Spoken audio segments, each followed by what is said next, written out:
और इस जाति व्यवस्था ने एक समुदाय को इतना वंचित कर दिया, उसे मनुष्य मानने से मना कर दिया, कैसे फिर भरोसा करें? अगर आप इस व्यवस्था का दर्द देखना चाहें तो एक फिल्म आई थी करीब 7-8 साल पहले। उस फिल्म का नाम था शूद्र। ये एक ऐसी फिल्म थी जिस फिल्म को चलाने से दिल्ली के सिनेमा हॉल से मना कर दिया, लगभग मना कर दिया। और पहली बार एक कंडीशन रखी गई कि यदि आप इतनी संख्या में SMS करवाएंगे ऑडियंस से कि हम देखना चाहते हैं तो ही हम चलाएंगे, वरना हम नहीं चलाएंगे। संजीव जायसवाल मेरे ख्याल से डायरेक्टर था इसका, यंग सा लड़का था, उसने बड़ी मेहनत से बनाई फिल्म। और हालत यह हुई कि दिल्ली के 1 या 2 थिएटर्स ने सुबह 10 बजे का शो, एक शो रखा सिर्फ। मतलब आमतौर पर फिल्म कौन से शो में चलती है? शाम के शो में चलती है। सुबह 10 बजे कौन फिल्म सुबह सुबह उठा फिल्म देखने चला गया? ऐसा कहाँ होता है? आमतौर पर लोग दिन भर थकने के बाद फिल्म देखने जाते हैं। एक आध शो चला, लेकिन अब ये फिल्म यूट्यूब पे उपलब्ध होगी, तो मेरी आपसे रिकमेंडेशन है कि इस फिल्म को देखिए एक बार। मैं ये नहीं कह रहा कि इस फिल्म में जो बातें वो कितनी ऐतिहासिक है, मैं तो इतिहास का व्यक्ति हूं नहीं, लेकिन यदि वो ऐतिहासिक हैं या वैसी चीजें इतिहास में होती थी अगर, तो इस सब समझ पाएंगे कि जाति व्यवस्था का दंश जिन लोगों ने झेला है उन पर क्या गुजरती होगी, इसका अंदाजा होना चाहिए। तो एक अच्छी फिल्म है उस चीज को समझने के लिए जिससे हमारे समाज का एक हिस्सा लगातार गुजरता है, बुरी तरह से गुजरता है। तो अंबेडकर इतने नाराज हो गए कि अंत में घोषणा कर दी कि मैं हिंदू धर्म छोड़ दूंगा, मरूंगा नहीं हिंदू के रूप में। इसके बाद महात्मा गांधी ने खूब समझाया कि नहीं अंबेडकर ऐसे मत करो, ऐसा थोड़ा ना होता है, हृदय परिवर्तन करवाएंगे हम लोग मिलकर, सबको ठीक करेंगे, तुम चिंता मत करो। अंबेडकर बोले कि आप किससे तो हो नहीं पा रहा इनका हृदय परिवर्तन, 1000 साल में एक व्यक्ति आपके जैसा पैदा होता है, अब हम फिर 1000 साल वेट करेंगे। तो महात्मा गांधी के तर्क उनको संतुष्ट कर नहीं पाए और फाइनली वो आक्रामक रहे। उनका महत्व बढ़ता गया इन सब समुदायों के बीच में। हिंदू महिलाओं के पक्ष में और सब महिलाओं के पक्ष में उनकी जिद थी कि यूनिफॉर्म सिविल कोड आना चाहिए ताकि महिलाओं को उतने ही अधिकार मिल सके जितने अधिकार पुरुषों के हैं। अब मैं जो बताना चाह रहा हूं, हमने से कई लोग अंबेडकर को अनुसूचित जातियों का नेता समझ लेते हैं। मैं उनके बारे में पढ़ाता हूं तो सबसे कहता हूं कि जितनी लड़कियां बैठी हैं, विशेष रूप से हिंदू लड़कियां, सुबह सुबह उठते ही सबसे पहले उनकी मूर्ति पे ना एक फूल चढ़ा दिया कीजिए। अगर अंबेडकर ना होते तो आज आप यहां ना होती, घर में चूल्हा चौका कर रही होती। अंबेडकर का ये महत्व है, भी समझाऊंगा क्या महत्व है। और हिंदू महिलाओं की मुक्ति के लिए जितना काम अकेले अंबेडकर ने किया उतना सब के सब बाकी लोगों ने मिलकर भी नहीं किया, इतना महत्व है उनका। और वो हिंदू शूद्र महिलाओं की बात नहीं कर रहे हैं, वो हर महिला की बात कर रहे हैं। अंबेडकर अगर दबाव न बनाते तो नेहरू शायद हिंदू कोड बिल को टाल जाते। वो टाल नहीं पाए क्योंकि उसके पीछे अंबेडकर अड़े हुए थे। की स्थापना की जिस जनसंघ के बाद बीजेपी बनी, उसी से वो भी उस सरकार में शामिल थे, अंबेडकर भी थे। तो एक तरह से सर्वदलीय सरकार थी। उस सरकार में एक पद अंबेडकर जी को मिला, लॉ मिनिस्टर का। अंबेडकर पीछे पड़ गए नेहरू के। अच्छा ध्यान रखिएगा, हमारे मूल संविधान में आर्टिकल 25 को ध्यान से पढ़िए, जिसमें धार्मिक स्वाधीनता का अधिकार बड़े बड़े पैमाने पर दिया गया है। और यदि आप 25 से 28 तक ध्यान से पढ़ लेंगे तो उसमें यह भी लिखा हुआ है कि धर्म का सुधार करने के लिए किसी विधि को बदला जाता है या बनाया जाता है तो इसे धार्मिक स्वाधीनता के विरोध में नहीं माना जाएगा। अंबेडकर जी को अच्छे से पता था कि जब जब कुछ परिवर्तन होंगे लोग कहेंगे धार्मिक स्वाधीनता के खिलाफ है। अब जैसे 3 तलाक वाला मामला है, मुस्लिम पर्सनल लॉ के समर्थक क्या बोलेंगे? धार्मिक स्वाधीनता। संविधान क्या बोलेगा? धर्म सुधार के लिए कैसा किया जा सकता है, बात खत्म हो जाएगी। इसलिए पहले लिख के चले गए कि किसी धर्म में सुधार करने के लिए यदि कोई विधि बनती है तो उसे धार्मिक स्वाधीनता की सुरक्षा हासिल नहीं होगी। पर अब वो पीएम से बार बार कह रहे हैं कि भाई जल्दी से हिंदू कोड बिल पास करवाओ। हिंदू कोड बिल क्या है? यूनिफॉर्म सिविल कोड का एक रास्ता है। यूनिफॉर्म सिविल कोड पे अभी बात नहीं करेंगे, कभी विस्तार में करेंगे, मौका मिलेगा तो, लेकिन अभी समझ लें यूनिफॉर्म सिविल कोड का मतलब ये नहीं होता कि सभी धर्मों का एक ही कानून बनेगा। इसका मतलब ये होता है कि सभी धर्मों के अपने अपने धार्मिक कानून होंगे, लेकिन वो संविधान से सुसंगत होंगे। किसी भी धार्मिक कानून में किसी नागरिक के अधिकारों का उल्लंघन नहीं होगा। इसको बोलते हैं यूनिफॉर्म सिविल कोड।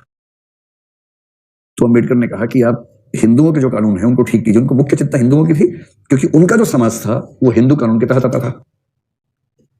मुस्लिम पर्सनल लॉ को उस समय शरीयत एप्लीकेशन एक्ट 1937 के थ्रू चलाया जा रहा था, जो डिस्क्रिमिनेटरी है महिलाओं के लिए, जिसके खिलाफ अब आंदोलन चल रहे हैं।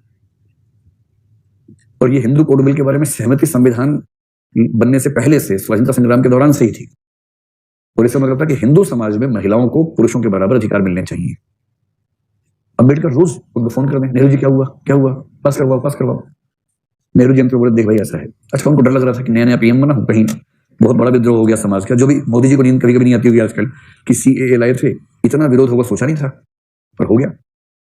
तो नेहरू जी को लगता था कि नया नया PM बना, वही पक्के वाला PM नहीं, और जो कच्चे वाला PM, और कहीं कोई ऐसा आंदोलन मेरे खिलाफ हो गया, पता लगा वो अंग्रेजों भारत छोड़ो के 10 साल बाद नेहरू भारत छोड़ो होना शुरू हो जाए, तो वो टाल रहे थे, चाहते वो भी थे।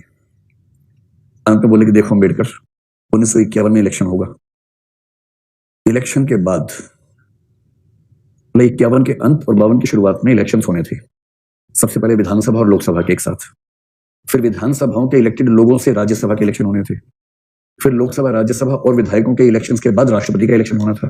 पूरा सिस्टम बना रखा था कि 51-52 के इलेक्शन में अगर मैं जीत गया तो मुझे मैंडेट हासिल होगा कि मैं ऐसा कर सकूं। अभी तो मैंडेट हासिल ही नहीं है मेरे पास। अम्बेडकर ने कहा ठीक है देख लेते हैं, और गुस्सा करके इस्तीफा दे दिया कि हमें आपके मंत्रिमंडल में रहने का कोई शौक नहीं है। पूरा भाषण देकर इस्तीफा दिया कि मैं इस सरकार के कामकाज से संतुष्ट नहीं हूं।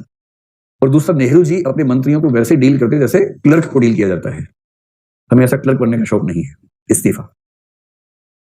और मूवमेंट बाहर से करते रहे कि uniform civil code, Hindu code bill लेके आओ लेके आओ। तो नेहरू जी ने 1951 में घोषणाएं कर दी चुनाव प्रचार में कि देखो भाइयों बहनों, अगर अगर मैं जीत गया तो हिंदू कोड बिल लेके आऊंगा, ध्यान रखना। अच्छा, लोग तो भारत के मजेदार है, उन्होंने आपस में बात की, कुछ लाएगा, अच्छा कुछ लाएगा, बिल लाएगा, कुछ बढ़िया है। लोग तो लोग ही होते हैं। जिस देश में अनशन गांव में अनसंट हो जाता हो, उस देश में हिंदू कोड बिल कितने लोग समझे होंगे। पर नेहरू ने कहा बाद में मत कहना, बोल रहा हूं हिंदू कोड बिल लेके आऊंगा। लोगों ने हाँ लाओ लाओ लाओ, खूब वोट दिया, नेहरू जी जबरदस्त बहुमत से PM बने। अम्बेडकर फिर बोले अब जीत गए इलेक्शन, अब लाओ। वो लाते हैं, रुको थोड़ा सा रुको यार।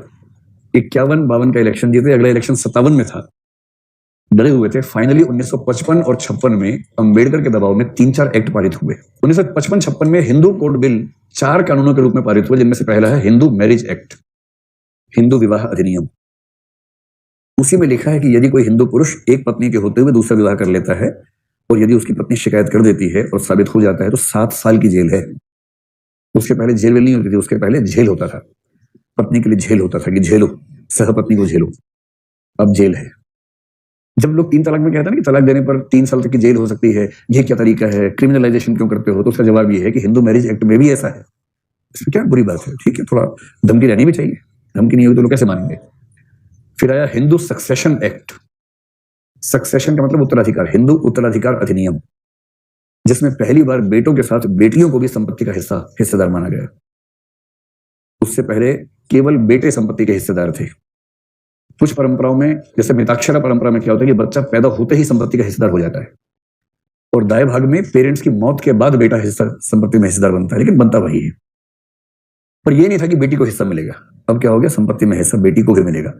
हिंदू समाज ने आज तक दिया नहीं हिस्सा, अलग बात है, व्यवस्था कर ली है, मैनेज कर लिया है, लेकिन कम से कम अम्बेडकर जो कर सकते थे वो करवा गए थे, कानून बनवा गए हैं ऐसा, उस कानून के तहत संपत्ति देना जरूरी है, पर लोग रास्ते निकाल लेते हैं।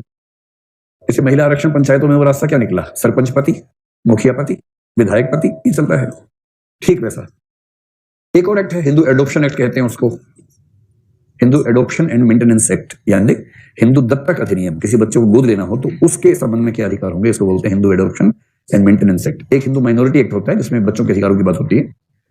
और उसी समय 1955 में एक और एक्ट पारित हुआ, अगर आपने सुना होगा, अस्पृश्यता अपराध अधिनियम कहते हैं, अनटचेबिलिटी ऑफेंस एक्ट कहते हैं।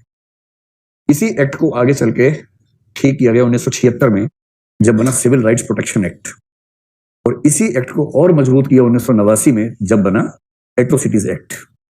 जो एट्रोसिटीज एक्ट का इतिहास है वो शुरू होता है 1955 के अस्पृश्यता अपराध अधिनियम से, जो अम्बेडकर के सामने की बातें हैं, ये सब अपने सामने करवा के गए हैं।